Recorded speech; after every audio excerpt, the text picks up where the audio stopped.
If you do cold email, then this video is just for you. I will show you in this video exactly how to get a 40% reply rate in your cold email campaigns. Now, if you don't know who I am, my name is Ollie Rudek.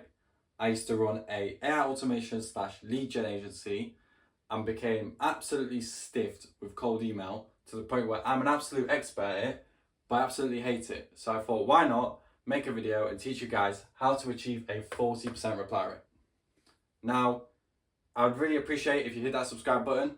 I have just started my channel, so it would be great to see you guys' support. And also hit that like button if this video has helped you. Without further ado, let's get in. So when it comes to cold email, there are 4 main categories, and I'll cover all 4. And to get a 40% reply rate, all of these need to be spot on. Without it, you're fucked. If one of them, I'll go in depth later, but if one of them is down here and everything else is up here, you will not achieve a 40% reply rate. You may even achieve a 3% reply rate, for example. So, I will show you exactly how to get a 40% reply rate, and if you follow the exact steps in this video, I guarantee you, you will double, maybe even 5x your current reply rate. So the first thing to achieving a 40% reply rate is your lead list. Now, what do I mean by lead list? So I don't mean something generic where you build out your TAM and you've got 10k leads, for example. That's not a lead list. That is way too broad. Now, a lead list is broken down into 2 specific things. First, you have signal based. And second is niche. Most importantly, sub niche. So let me go over them right now. So, a signal. Some of you advanced people already probably know what a signal is. Some of you mediocre people probably not. I didn't know what it was in my very first months. A signal is basically anything that you see that shows they might need your solution. So most common ones are hiring, funding, tech stack,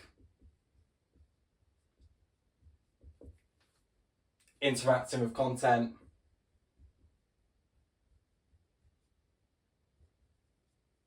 sorry, I couldn't spell interacting, so I had to just Google it real quick. So, a lead list first is signals, so anything you can find. Now, the most popular platforms are SalesNav, Clay, Apollo. Via all of these, you can find these signals. Now, it's always best to get signals because that makes your outreach feel relevant. Rather than me going over to you and saying, hey, I do lead gen, you need help or whatever, there's no relevance. It's just generic and stuff. But if you use a signal, you can go out and be like, hey, I'll give you a good example actually. AI automation. So in my AI automation days, I used to sell AI receptionists. So what I'll do is I'll target local businesses who are hiring for a receptionist. So then what I'll do in my outreach is be like, hey, notice you're hiring for a receptionist, something to do with missed calls or whatever. And then you go over how AI is basically better or whatever, and I give them something in return. So like a lead magnet or whatever, or maybe ask them to jump on call or whatever it was. So it's that thing of you're hiring for a receptionist. I've got an AI receptionist, which is way better. Why not instead go in and go with me or whatever? Anyway, so signals are important as they basically make you relevant. If you can bang on your signals really well, then it's great. My only issue is funding. Absolutely everyone targets people who funded. If I ever get my company funded, I know I'm going to be blasted with 20 plus cold emails each day saying, recently got funded. If you do funding, watch out because everyone does the same messaging. And that's another important thing when it comes to cold email. So when it comes to cold email, I'll go over a bit more in detail, but you need to make it sound one-to-one. In our era, we've got AI. Everyone's using Clay, ChatGPT, Claude, Perplexity, etc. Your emails sound identical. Now you think it's personalization, but this AI is pulled from the same sources over and over again. Right? Your LinkedIn, your website, your funding or whatever. So the information gets recycled. Now you think you're personalizing, you think you're standing out from spam, but in reality you're not. So that's a big issue. So main thing is to sound one-on-one. So if you're doing funding, please be careful and try phase your messaging differently, or try find a different signal, as if like, I don't know, them commenting or interacting with certain type of content. That makes it way better. But at the same time, if they really do need your solution and you say funding, they'll just go with you. And the next thing is sub-niche. So this brings me back to talking one-to-one. If you come up to me and say, hey, I want to build a lead list targeted marketing agencies, that is way too broad. Because a marketing agency, you've got PPC, SMMA, sometimes you get copywriters, SEO. So it varies. So if you create a outreach message and you say, we help marketing agencies. Now this copywriter sometimes may not class himself as a marketing agency. He might class himself as a landing page builder or whatever, I don't know. So the messaging's gone for him. He could have been an ideal client. He could have paid you 10K. But because you made it too generic, and instead of feeling one-to-one, you made it sound 1 of 1,000, you've lost him. You lost these. So what I prefer to do when I build my lead list is first go to a sub-niche, or I do signals first. Doesn't matter which one you do first. Signals sometimes best because it's smaller, and then you can expand your sub-niche a bit more, and you can also tailor it. But if you can't find a signal, go straight for sub-niche. But to achieve a 40% reply rate, you're going to do both of them.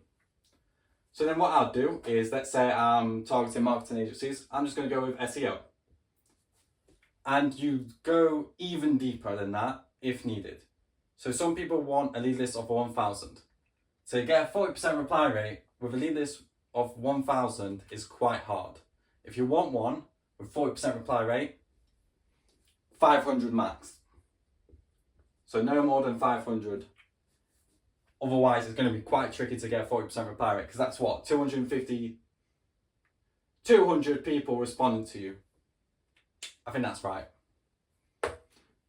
So, yeah, so sub-niche and signal. So also when it comes to sub-niche, the way I choose to do it is as countries. So you got a country, you got the UK, so that's your marketing agency. Ignore my handwriting. Then you've got your city, so you've got London, and then you choose, I don't know, SEO agencies. And then you go down to a borough, or no, not a borough, or a town. Canary Wharf or something. So then that's your SEO agencies that target local businesses. So now you've niched down even more. So when it comes to your messaging, you don't say, as a marketing agency or whatever, or you're making about marketing, you don't just say, as an SEO agency, you say, look, I know the pains of helping local businesses, even if you can niche down even more, ones that only help dentists. That's going to get you a 40% reply rate even more. So you just keep niching down. Now, of course, some of you may not like it because you get a lead list of 200. Sure. But if you build multiple sub-niches over and over again and send into a campaign or have their own tailored messaging, easily get a 40% reply rate. Easily. But you've got to get every other step 100% complete or around 80% complete to actually get a 40% reply rate. So that's the first step. So the first step is lead list and how you're supposed to build it on signals and niche it down so that your messaging is more tailored, making it sound one-to-one. So the next thing to get a 40% reply rate is personalization and research. Let me do it here.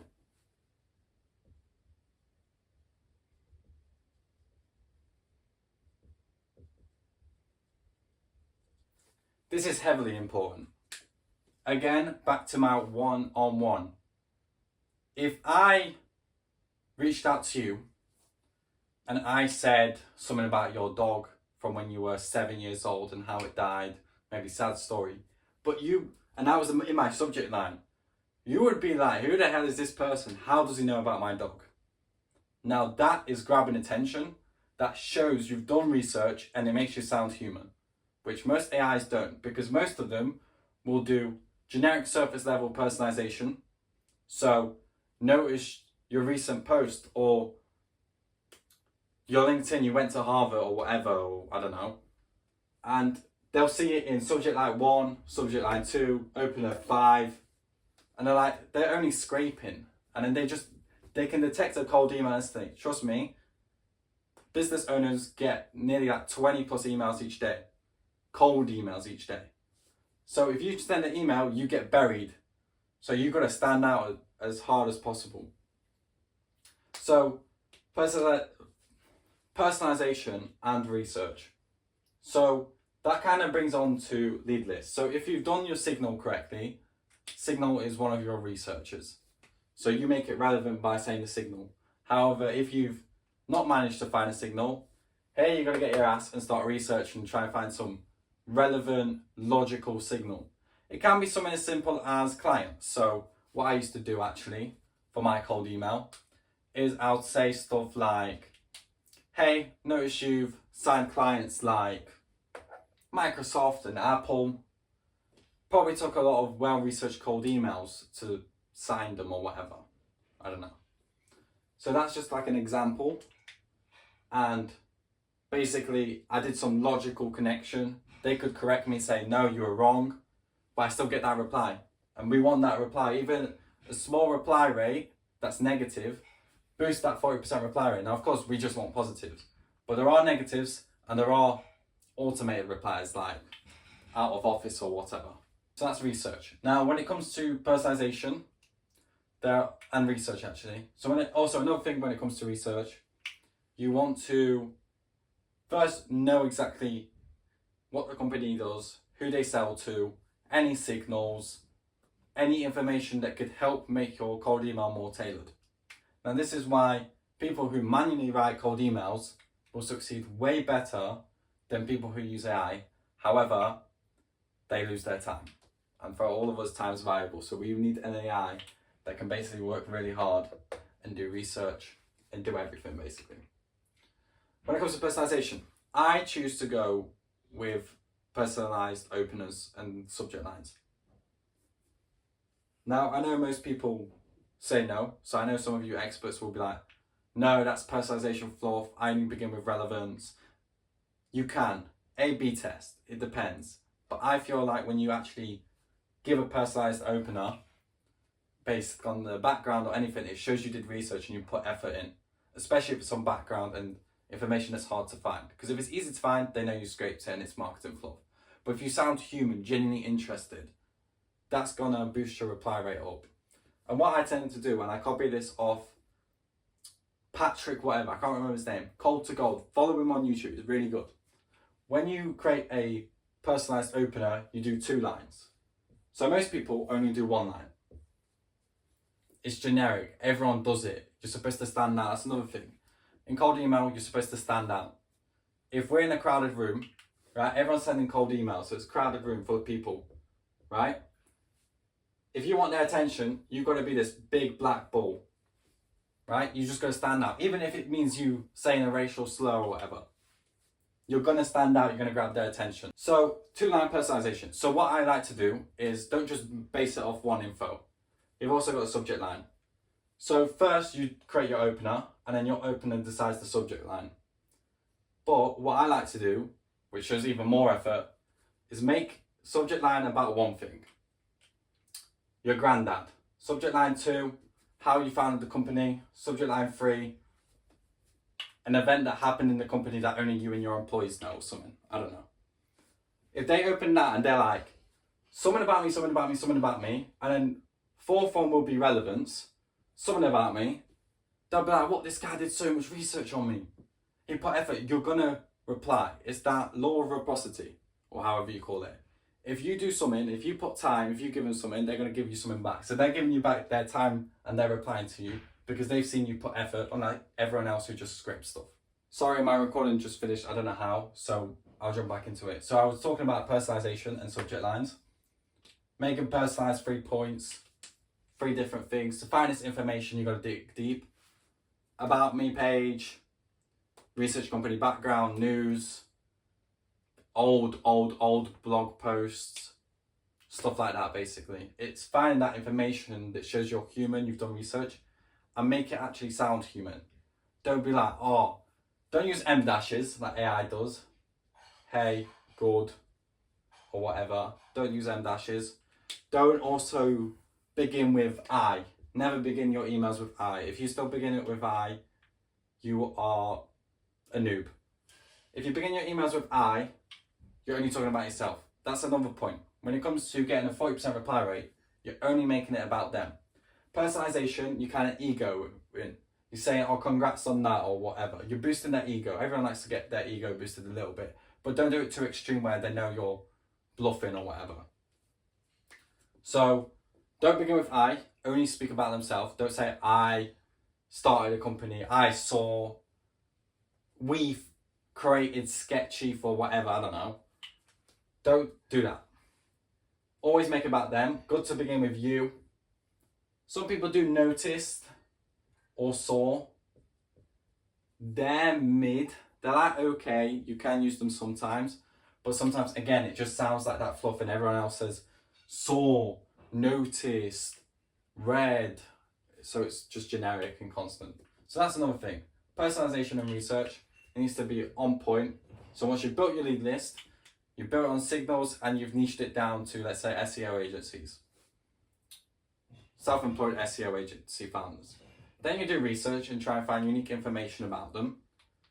Plus anything else that you could potentially use in your email. So to make it just more relevant to company background, who they sell to, stuff like that basically. Now the next thing to get a 40% reply rate is your offer/micro offer.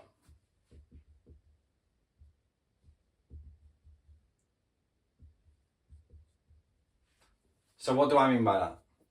I don't mean saying, we build you a cold email system and you pay us X amount, or do you want to book a call or whatever. They're shit examples, but I hope you get what I mean, because it's shit. So I mean basically what you're going to offer to them. Now, unless your offer to market or offered fit or whatever it's called, I can't remember, is brilliant, do not say what you offer like, oh, I do this. Unless it's like top tier where, I don't know, I'll get you 5 book calls in a month, and it's not until I get you them you pay, or percentage wise, so when it's stuff like you only pay us per qualified meeting or whatever, so it's risk free basically. You know, if someone's emailing you and you don't want them to take your money straight away, so you're going to think from the business owner's perspective. People love lead magnets, people love freebies. So if I go in and I say I'll do something for free, then they're more likely to reply, rather than if they see someone, hey, I do this, let's jump on call. They're going to be like, no, I don't want to do that. I don't want to waste my time on some randomer who I don't even know. So micro offers are like lead magnets, but not lead magnets exactly. So a lead magnet, a typical one, is a PDF, super long, a guide. People who do Loom videos that record one Loom video, they'll send you a personalized personalized email. Then I've made you a video, you watch the video and there's no personalization about you. Those are the gayest motherfuckers alive. Honestly, you suck. I got it multiple times and it's like, you've lost me. I'm watching the video, I don't have time to even watch a video as it is. And I open it and within 5 seconds I don't see anything to do with me, I click off it. And then they message me later on saying, did you watch your video? What are your thoughts? And I'm like, I didn't even watch it. And I'm like, oh, why? And I give them feedback because there's no personalization or anything. And they continue. And you know what's even worse? They make outreach to me. So they're not even keeping track who's outreaching. That's another issue. If you outreach to someone and your colleague outreaches to them as well, you've kind of fucked it. Especially if you both send the same message and they're both saying and both send the same video. That's also fucked. So micro offer. So best ones, Loom videos are great, but I know some of you don't like going in front of camera. don't blame you, I didn't like it either. So a custom GPT or a custom workflow.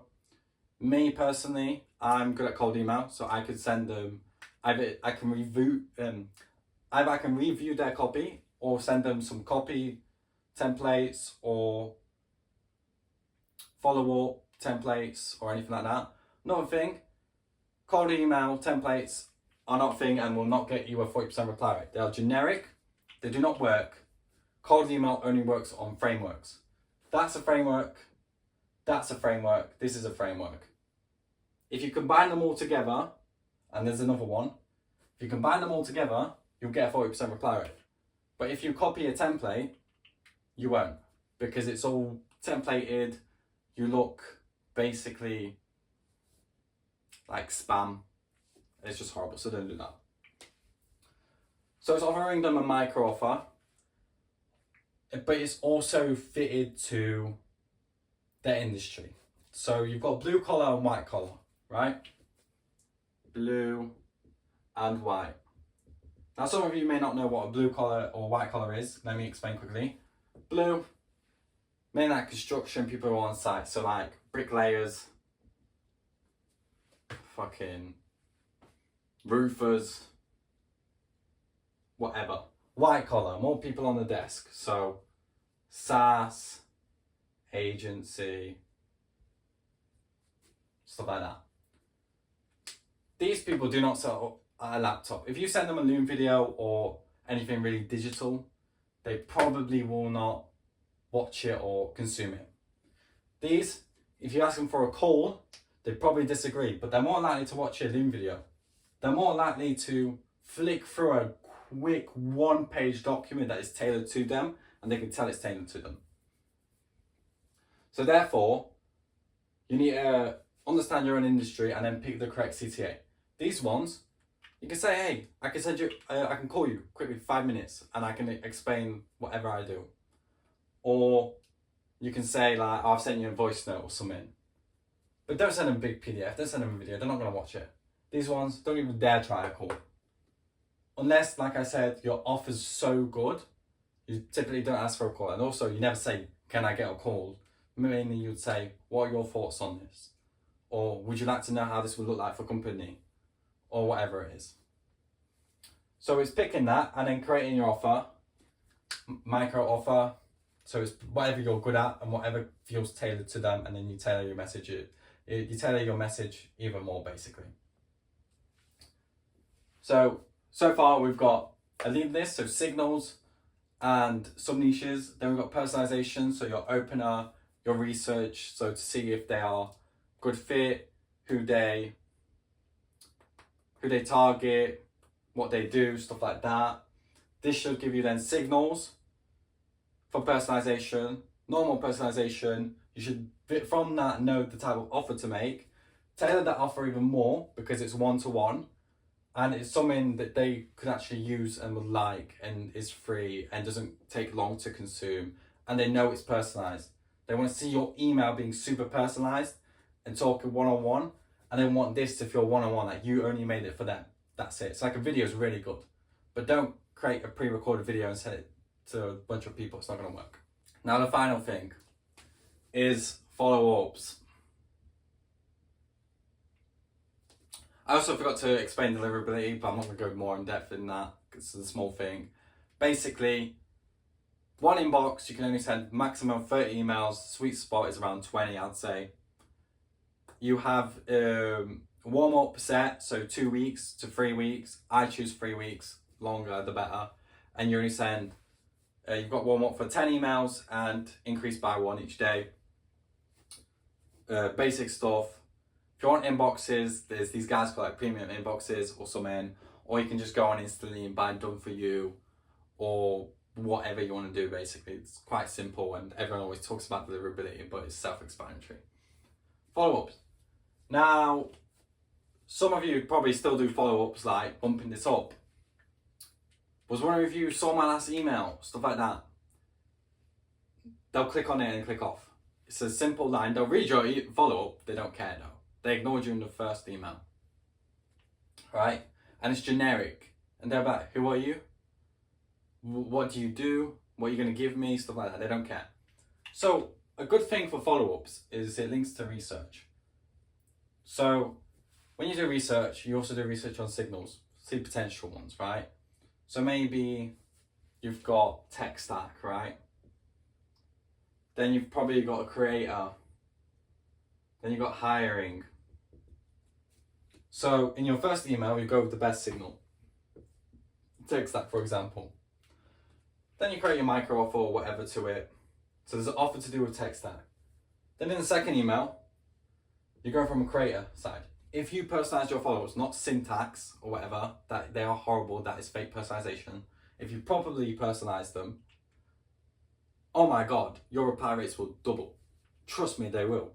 Because who puts effort to follow-ups, like actual proper personalized follow-ups? So my follow-ups actually, when I used to first do follow-up, like personalized follow-ups, I'll just do a personalized PS line I made with ChatGPT. So I'd write the email, and then there's just a P.S. So you do bricklaying, or whatever. And that increased my reply rates like crazy. Because of that one line that was made with ChatGPT. But no one personalizes the follow-ups. So that's why it's so good.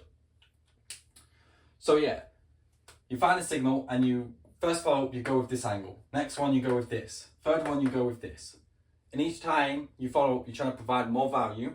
Sometimes what I do is I'd go in and I'll email them and I'll be like, hey, if you do cold email or notice you're hiring, let's say I specialize in hiring. Notice you're hiring, what I'd recommend is changing your job description to do whatever it is. And then you'll say, I've actually made a full guide, or I made you a document, or I've replaced your whole job description if you like it. And that's your micro offer. So yes, it's a lot of work. It is horrible to get a 40% reply rate. It's a lot of work. And you have to master all of them. Doesn't matter if your lead list is perfect. If your personalization is perfect. But if your follow-ups are perfect. But if your micro offer is bad, they're not going to reply.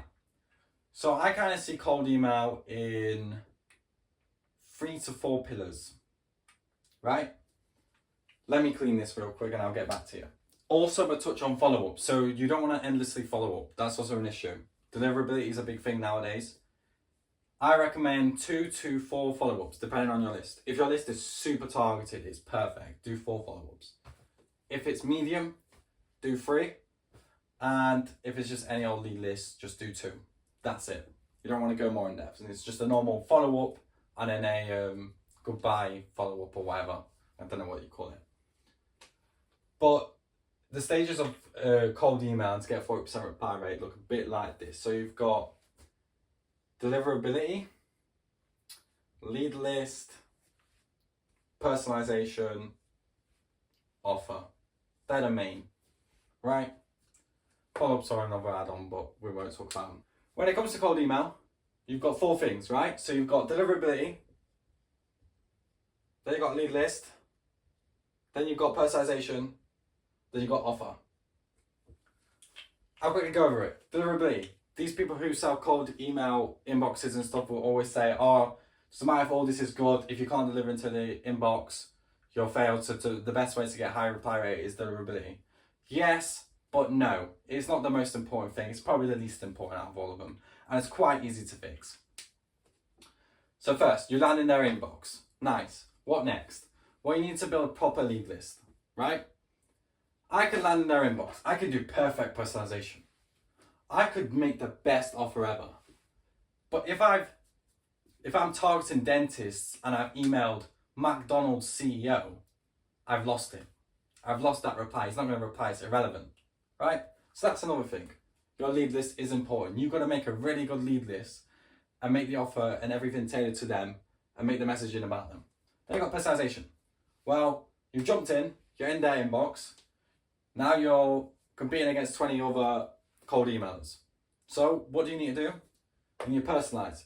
Personalize to stand out. You can't put quick question, you're gone. Personalize, then you get that open. And you get them reading because they actually see personalization, they see effort. So they've read it. And now you got offer and CTA.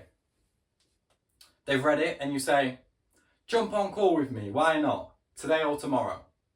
they're not going to respond to you. They're just not. They don't have time for you.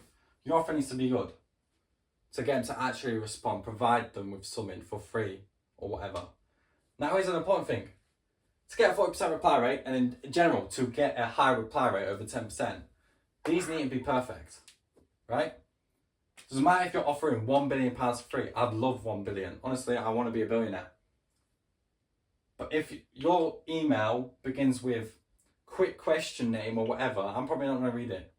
So I don't know you're even offering me 1 billion for free because there's no personalization. You probably just scraped something. I don't care. I'm not going to open it. Likewise, the list. So list and personalization are kind of the same. But again, you're not personalized it to a point where I'm actually going to open it or it's relevant to me. If you email me dentist near or area, that's not to do with me. I don't really care. But then also this, right? Sure, your personalization's good. Sure, your offer's good, but you landed in spam. So you're fucked. So all of these matter and all of these matter.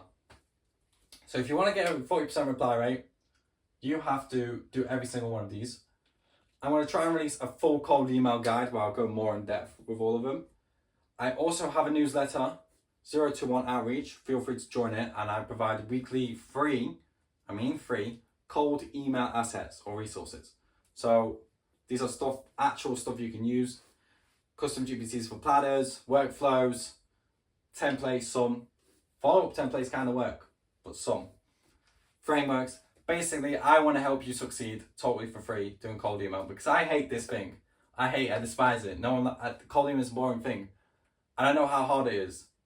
That's why I want to help you guys get a 40% reply rate, book those calls, sign those clients, and never do cold email again, move to a different channel. Thank you for watching. Feel free to hit that like button. I'd appreciate it. 0 to 1 Outreach is in the link in the description. And if you'd like to generate personalized openers, check out Sketchief. Also link in the description. It's my app for generating personalized openers. Thanks for watching.